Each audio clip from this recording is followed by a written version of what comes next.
Oi pessoal, aqui é a Gisele Carmona, eu tô de volta e hoje vamos falar de livro nacional.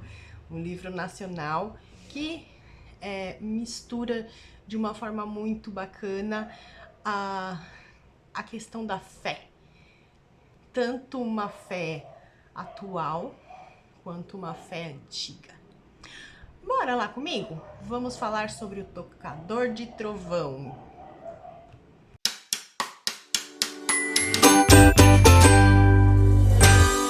Poema, que é o nosso personagem principal desse livro, é um rapaz muito simples que mora isolado da região onde ele está. Pelo que eu entendi, as terras pertencem a São José dos Milagres, mas não necessariamente fazem parte dele. Sabe quando você tem ali a cidade, o lugar principal, e tem os lugarzinhos afastados? Então, a Poema mora mais ou menos assim. Ele mora afastado da população em geral. Ele mora com a mãe dele, são só os dois. O pai dele sumiu no mundo, é um mistério, e o irmão vazou, foi-se embora. Então, sendo só os dois, você imagina que tipo de laço eles criaram, né? Um laço extremamente forte, extremamente dependente, aquele laço de proteção mesmo. Só que um dia acontece o que acontece normalmente na vida. O Poema vê sua mãe cair de uma doença misteriosa. E sendo só ele e a mãe, ele entra em pânico, por óbvio. E aí ele percebe que o único jeito de tentar ajudar a mãe dele é procurando ajuda na cidade. Então o Poema toma coragem, ou eu nem diria que era uma coragem. O Poema ele se vê numa situação que ele não tem escolha. Porque se ele pudesse escolher, não sei não. Mas ele não tem escolha. Então ele vai. Fui. Carregando a mãe dele nos braços, ele corre para a cidade. Mas que tristeza quando a Poema chega na cidade e descobre uma coisa que ele não conhecia: o preconceito. A Poema é preto, diferente de toda a cidade. Existe um motivo para isso, tá, galera? Tá lá no meio do livro, tem bastante história, inclusive Pedro caprichou. Existe um motivo para só existir ele e pouquíssimas pessoas pretas na cidade. É ele, a mãe dele e mais os personagens que vão aparecendo depois, mas que não é o caso agora, mas enfim. E é claro, isso chama a atenção da população, né? De forma, por um lado, positiva e por outro, negativa. Não bastasse os olhares enviesados, a Poema ainda descobre que a cidade tá de mal a pior. E só tem um centro médico na bendita da cidade. E a fila é quilométrica para ser atendida. Um médico para atender. E esse médico também não está bem, nem espiritualmente, nem fisicamente. Então como faz? Ele, cada vez que ele vem, ele só consegue atender 2 pessoas, 3, e depois ele vai embora.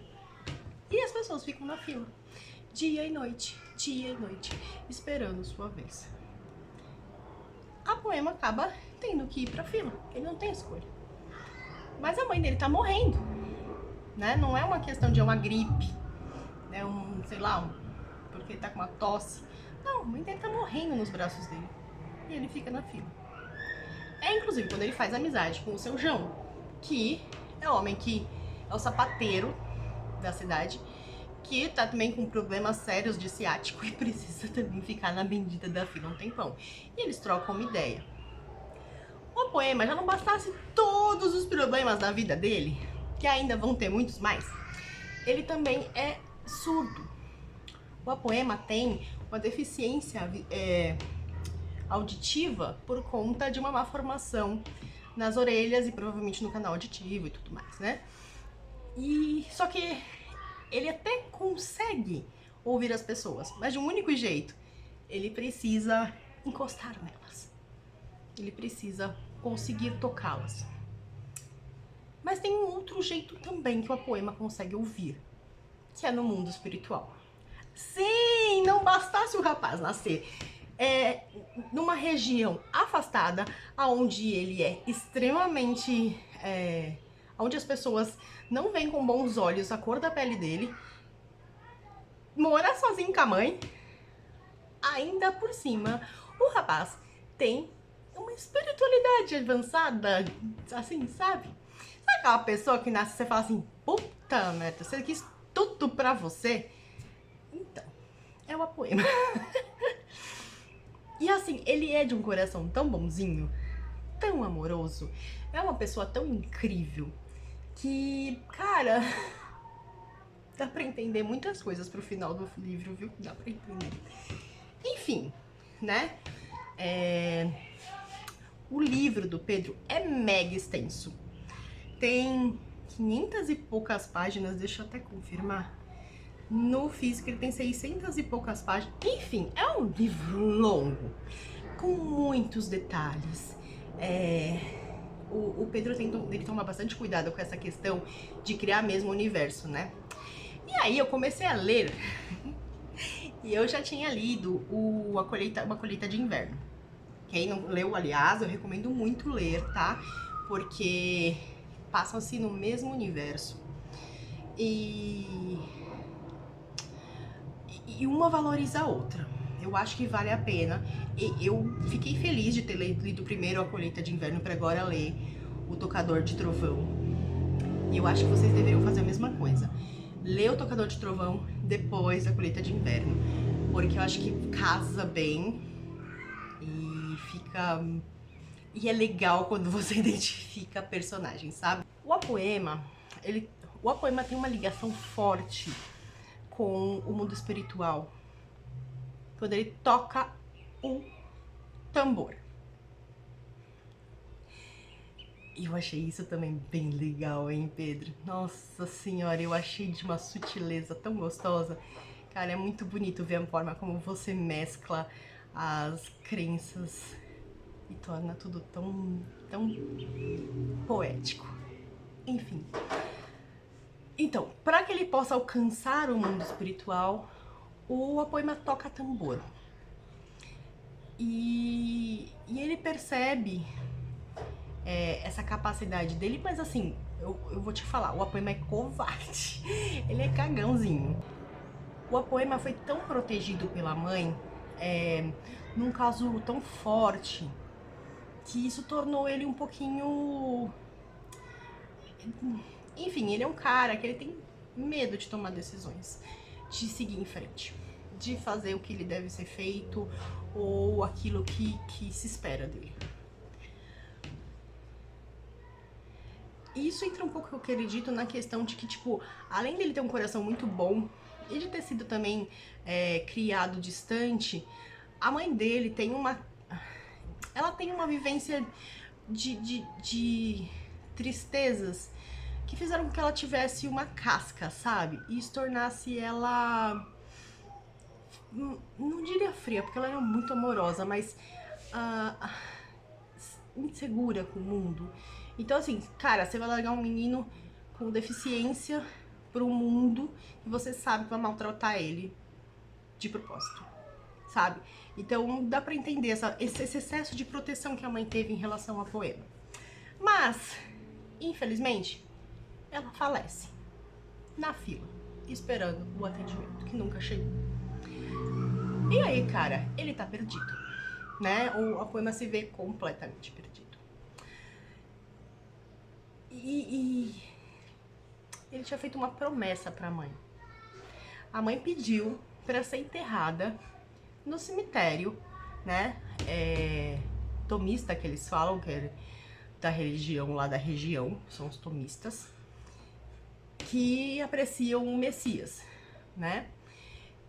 E aí, assim, ele quer cumprir esse último pedido da mãe, né? A mãe pediu pra ser enterrada lá, ela faleceu, ele tá se sentindo tão mal, tão triste. Ele quer pelo menos fazer essa bondade, essa gentileza pra ela. Pô, eu quero pelo menos fazer o último pedido dela, quero ser enterrada lá, não é uma absurdo. Não. Pelo menos ele pensou que não era nada absurdo. Só que quando ele chega na igreja pedindo pra poder enterrar a mãe dele, né? Ele nem consegue entrar. O padre é de uma ignorância tão grande em relação ao preconceito. Tão grande que ele obriga os fiéis a enxotarem o Apoema com as mães mortas nos braços de lá. É uma das cenas que eu mais chorei, cara, porque é assim, ao mesmo tempo que é um absurdo, você sabe que isso existe de verdade, sabe? Você sabe que tem esse tipo de gente. E ele simplesmente, não, você não vai enterrar sua mãe aqui, vocês não são pessoas aceitáveis para essa igreja, portanto, daqui você não passa. E ali é enxotado ao som de show. Show, show, show. Cara, isso dói, viu? Nossa, lendo isso me doeu num nível... Bem, enfim. Essa é uma história, gente, que é muito complexa pra se contar em um vídeo. Eu teria que ter um vídeo de 5 horas pra conseguir explicar pra vocês. E não é essa a proposta. Mas é um livro que fala sobre corrupção, porque temos um prefeito, capitão, extremamente corrupto, que não está nem um pouco preocupado com a população, mas sim com o seu mandato e com o que ele continua ganhando com isso, né? Não quer perder o mandato. Temos intolerância religiosa, vinda principalmente desse padre, que, nossa, que padre detestável, misericórdia. Mas, enfim, sabemos que temos esse tipo de gente por aí, né? Então, temos intolerância religiosa. Temos um banqueiro bem do cretino que quer usurpar, né? Tipo, essa palavra. Quer se aproveitar das pessoas pra roubar suas terras, pra tirar suas terras e depois ter que revendê-las por preços absurdos. Nós temos uma população sofrida pra caramba, que só apanha de todo lado, que, tipo, é explorada até o último e ainda assim não tem forças pra se levantar contra, porque falta liderança. Nós temos uma ideia bizarra sobre uma mina que vai poluir toda a cidade e vai matar pessoas, porque já aconteceu no passado e as pessoas ignoram muitas vezes o passado, querem repetir, né? Querem fazer merda de novo, e aí, ignorando o passado, as coisas se repetem, e existe esse risco, novamente, muito real. E se já não bastasse todos esses problemas humanos reais, né? Ainda temos um monstro. Assim como tínhamos no outro livro, né? Tipo, você que não assistiu vai assistir meu vídeo lá. Vai assistir sobre uma colheita de inverno, vai tentar entender essa parte. Eu vou deixar o card aí, tá bom? Pra vocês assistirem. Tem isso, todos esses detalhes, né, humanos. E nós temos também o monstro da história, o monstro espiritual, chamado Papus. Caramba! Assim, é um monstro no mesmo estilo de Hipatia, tá? Um ser espiritual que perdeu o controle e começou a absorver o Nodu, que é medo. E eu achei legal isso, porque o medo, ele é responsável por muitas coisas, entre elas o preconceito, né? A gente tem preconceito daquilo que a gente não conhece. E se a gente não conhece, a gente tem medo. E aí temos o preconceito. Pedro, você foi que foi, hein? É muito bacana de você ver isso, gente, é sério. E aí, né, nosso menino, a Poema, vai ter que aprender a ter coragem suficiente para algumas missões. Porque não pode ser só uma, ele tem várias missões. Então ele tem que salvar a cidade do Papus, ele tem que salvar a cidade do prefeito, do padre e do banqueiro. Ele tem que fazer com que as pessoas, né, parem de ter medo para parar de trazer o Papus para perto. E ele tem que salvar a alma da mãe dele. Violeta, como é chamado nesta história, como é chamado o guardião dele, o guardião do Apoema, que vem para ensinar ele como usar os seus poderes e de como ele pode ajudar as pessoas. Ele aparece, ele é um espírito e vem para ajudar. Junto do Violeta tem também o povo da floresta, que tem uma representação muito grande dos povos antigos. Muito legal também, achei super bacana essa representação. E o Violeta conta pro Apoema que a mãe dele, o espírito da mãe dele, se escafedeu, morreu e se escafedeu, sumiu. Como assim? Sumiu, né? Aí ele fala, você tem que resgatar a sua mãe, você tem que achar a sua mãe e resgatar. Facinho, né? Nossa, vai lá, sai caçando, ela tá perdida em algum lugar da cidade, caça o espírito da sua mãe pra salvar ele. Fácil, não? Só missão supimpa pro coitado do Apoema. Só missão facinha. E ele vai, né? Só que o Apoema demora pra realmente ter coragem de fazer as coisas. Ele chega, inclusive, a perder, de certa forma, uma das batalhas contra o Papus, porque o Apoema tem medo também, gente. E ele também é um ser humano, né? Ele tem tantas missões necessárias, ele tem um coração muito bom, mas ele é humano.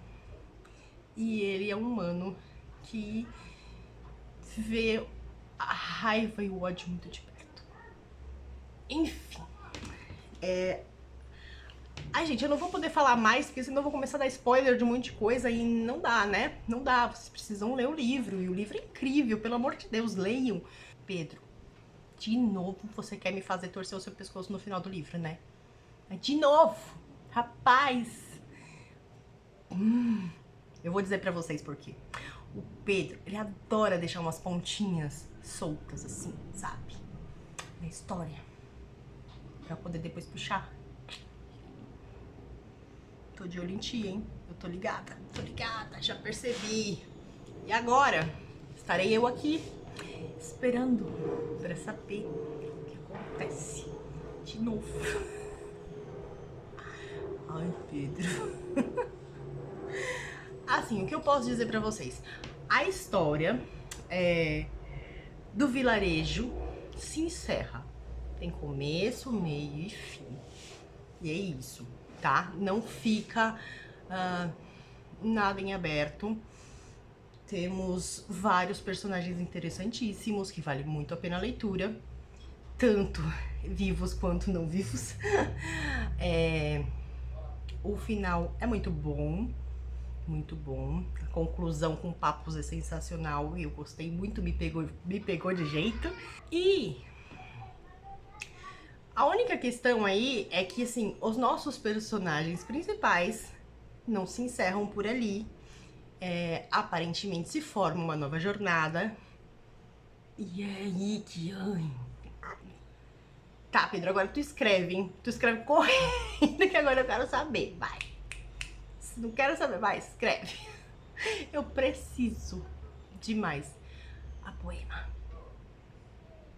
Não só dele, mas eu não vou falar os outros, porque senão eu vou dar muito spoiler, tá bom?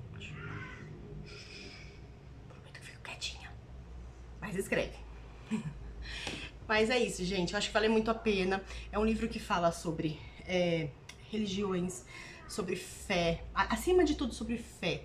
Sobre você acreditar, sabe? E que não importa tanto assim o nome que você dá pro que você acredita, mas sim acreditar. mas sim ter no que se apoiar em momentos de medo e raiva. Acho que é principalmente que entra a dica. Ter no que se apoiar em momentos de medo e raiva. Não importa o nome que você dá. O importante é que te faça bem. É que te leve para o caminho certo. Que não te faça cair no olho duro. Certo? Acho que é por isso, é por aí a história. Leiam, me contem o que vocês acharam. Eu fico tão feliz quando eu posso vir aqui para vocês e contar sobre o livro nacional. Acho que o mercado precisa valorizar mais nossos autores, né? Tem muita gente boa por aí, muita gente boa, que eu acho que merecia um destaque. Mas enfim, já que a Netflix ainda não nos encontrou, né? Eu tô aqui pra mostrar essas pessoas pra vocês. Vamos espalhar? Vamos, ajuda aí, corrente do bem. Vamos espalhar? E é isso, gente. Por hoje é só. Eu volto em breve com mais um livro nacional que eu já estou lendo. E, cara, vai ser chuchu esse também, hein? Tem um potencial imenso. Espero voltar em breve. É isso. Um beijo pra todos vocês. Até a próxima. Leiam livros e tchau!